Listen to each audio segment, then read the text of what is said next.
So they call it the sound of summer. You hear the cicadas? They drive me absolutely nuts. That said though, look what we have in front of us today. 2023 Chevy Colorado Trail Boss. Ain't that thing beautiful? I mean, I know it's a mid-size truck, but it sits about as tall and it's about as large as full-size trucks used to be like 15 years ago. So for those of you who are looking for, you know, a truck that's not super big, a truck that you can still reach in the bed and then grab something from, and a truck that you can maneuver every day throughout your life without having to find dedicated parking spots for, this may be the truck for you. We're going to take it for a drive today, and I'm going to give you my feedback. Hang tight, I'll be right back.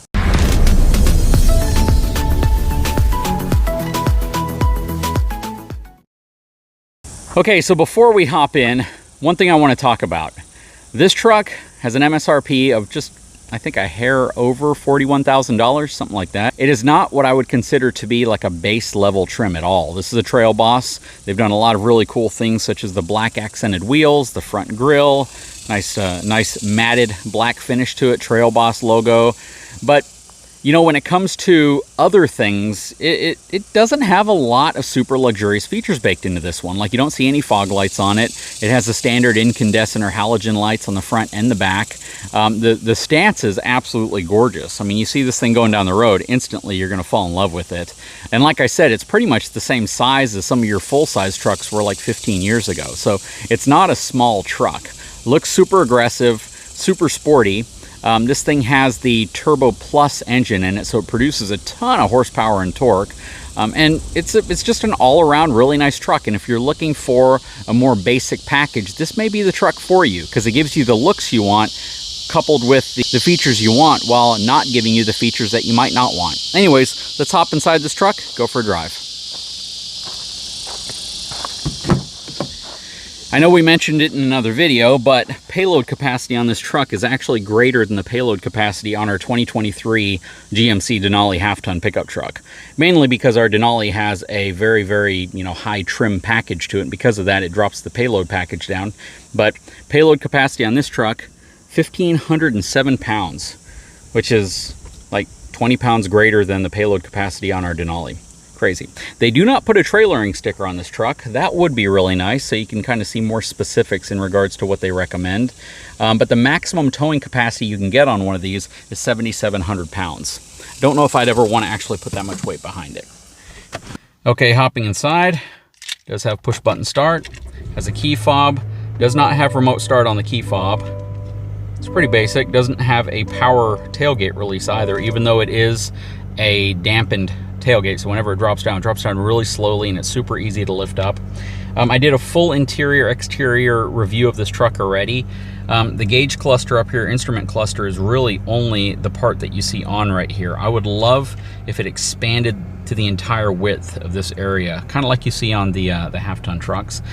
Perhaps if you get a higher luxury package, that might be what it does, but this one doesn't. The screen here, though, is absolutely humongous. It looks to be the same size screen that is on our Denali. So you got a great screen here. You got navigation. This all uses Google and Android for its processing. Works really well. Yeah, really nice. It's set up really well. It's got a great screen. You have Google Assistant on here as well, so you can go, "Hey Google, what's the temperature like in Corpus Christi, Texas?" Currently in Corpus Christi, it's 93 degrees. Due to the current humidity, it feels like it's 109. Oh, that's crazy. "Hey Google, what's the temperature in Santa Barbara, California?" In Santa Barbara, it's currently 71 degrees. That's insane. Anyways, guys, we are going to mount a camera. We're going to hit the road, and I will give you my driving impressions. First of all, starting the truck up, you hear the engine a little bit more than, well, before I make that statement, in the diesel we have in our Denali, you hear the diesel, you know, pretty pretty well through the truck. It's not super loud. It's actually, you know, pretty quiet, but you can definitely hear it. On many of the gas trucks, you don't really hear the engine that much. You can hear it a little bit more in this one, but it actually sounds as if it's coming from the exhaust note behind you and not so much the engine in front of you, which is a good thing, because that means that the dampening between the hood or the engine compartment and the cab is pretty good, but you do hear what comes out of the exhaust a little bit. Anyways, we're gonna hit the road. Let me show you how this works down here. You have your four-wheel drive controls here, parking brake right here, standard shifter. It's definitely different than some of the other larger trucks I've been in. Very, very nice climate control. Very, very nice setup up here. Beautiful, a nice high gloss. This is all hard plastic. I already mentioned that in another video. And you have some piano keys down here as well. This is your lane keeping. This is your auto start stop, and these are your hazard lights. USB, USB-C. And then the steering wheel is definitely different than what we see in the larger trucks. Air conditioning vents do a good job of getting air on you, so I definitely like that. But let's hit the road. Okay, so the throttle feels nice and light. The truck feels very peppy whenever you get moving with it. All right, let's drive through the yard a little bit.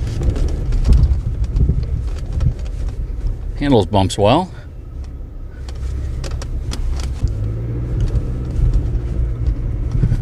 Okay.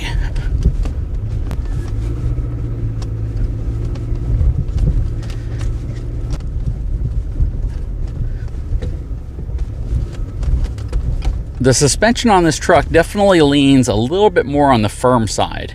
It doesn't feel especially soft or supple. I guess firm would be the best way to describe it. It doesn't feel bad at all. It's still a smooth ride. It's very, very well dampened on the inside. All your panels, no creaking, no rattling. It just feels incredibly solid, which is how you want a truck to feel. Okay, let's try a bumpy road. You know, handles bumps pretty good. It's pretty dang compliant, to be honest. Doesn't feel bad at all, and this is a pretty rough road. Definitely feels lower to the ground. It doesn't feel as if this truck sits real high off the ground, even though it sits relatively high off the ground for being the size of truck it is. Feels light, very nimble, like it's a very easy to maneuver truck. Okay, let's check out acceleration.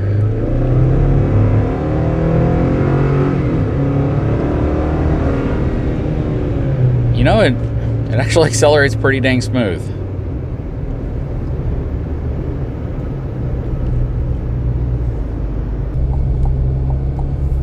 Okay, so I'm hoping the beach isn't too crazy busy right now.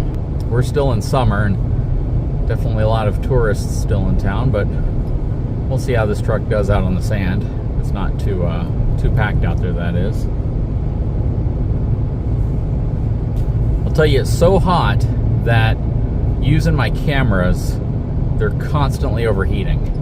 So I'm forced to carry several cameras with me because I can get about 5 to 6 minutes of recording before the cameras overheat, especially the dash cameras that I hang on the window. And it's kind of unfortunate because you never really know if you've lost any footage till you get back and it comes time to start processing and editing footage. All right. So we're gonna put this truck in four-wheel drive mode. Okay, so we're on the beach now. The ground is actually pretty compacted, but we'll probably hit some pretty soft spots up here soon. Tide probably rolled in and soaked the sand, so it's not nearly as soft as it might normally be. We're currently in 4 high, but we really don't need to be. I mean, you can see all sorts of passenger vehicles. If you don't know, it's usually better to have a front-wheel drive vehicle if you have only a two-wheel drive vehicle. Okay, my gut tells me it'd be cool to go up that mound, but the police parked right there probably telling me it's not such a good idea.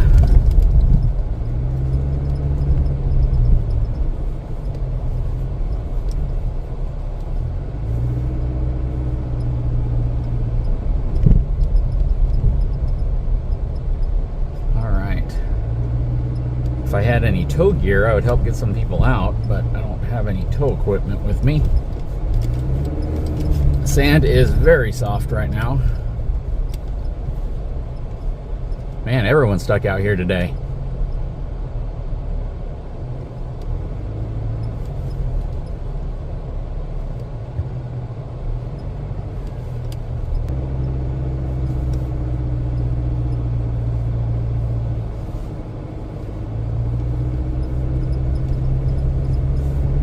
But this truck is going through it like it's no problem at all. And there are some bumps right there. Got the child seat in the back, so if you hear a little bit of squeaking, that's what you hear it coming from. All right, let's swing it around.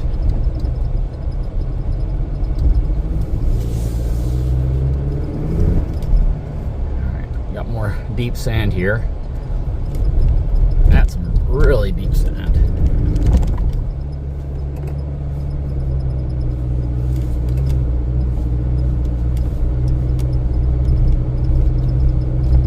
You definitely don't want to be out here in this area without four-wheel drive. As you can see, that car up ahead. Still trying to get to their spot though. They made it.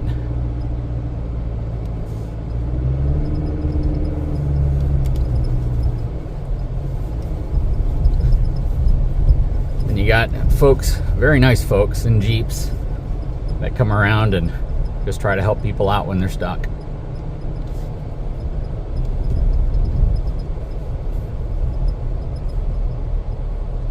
They are stuck. Yeah, this thing handles it like a boss for sure. You don't even have like the inkling that you're gonna get stuck. It's because the truck's relatively light. It's got great ground clearance. It's got some nice tires on it. It's got a good four-wheel drive system in place. And, you know, it just handles it really well.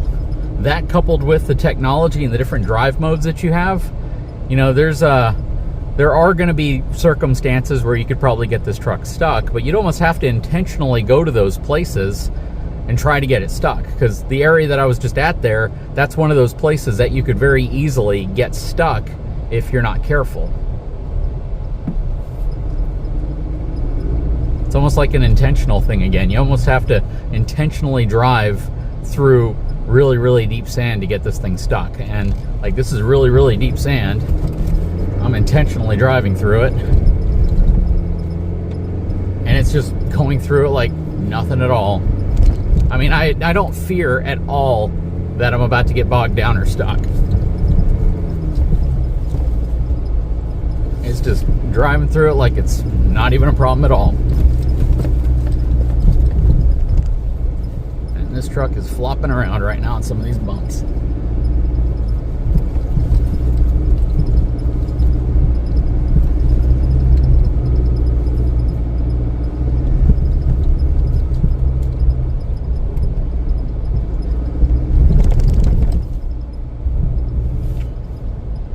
Very cool. Yep, definitely like how nimble this truck is. I mean, this just feels like it can get you out to where you want to go. And you know what? The luxury package that this truck has is, I think, perfect. It's got the right amount of technology: power windows, power door locks, power mirrors, cloth seats. It's got navigation. It's got, you know, Google Assistant, so you can ask it questions if you need help. It's got the right amount of data on the front gauge cluster. You know, the fact that it's a little smaller than I'd prefer isn't really that big of a deal, honestly, because it still functions just fine. And quite frankly, it's a fun truck. It's the right amount of luxury. That's probably the best way of saying it. And you can handle some of this stuff confidently. That's what's really nice about it. You know, there's something to be said about going over boulders and things like that, which I don't think the average consumer of a truck like this would do. But going on the beach in deep sand is absolutely something someone with a truck like this might do. If you want to go rock crawling, well, you need a vehicle specifically designed for rock crawling. If you want to just have some fun, well, this truck is absolutely designed to give you that fun and get you where you want to go so you can have a good time. Anyways, guys, I think we've had our fun out here for today. Definitely wanted to give you all an overall impression on how this truck handles on the road, how it handles on the highway, how it takes bumps, and how it goes off-roading. And driving over soft, deep sand is certainly a way to go off-roading. One of the many ways. It's what I have available to me down here, and it's definitely fun to be out in a truck that's capable of handling it well. Anyways, guys, I sure hope you enjoyed this video. If you haven't had a chance, please take a moment, subscribe to the channel, give me a thumbs up, and we'll talk to you again very soon.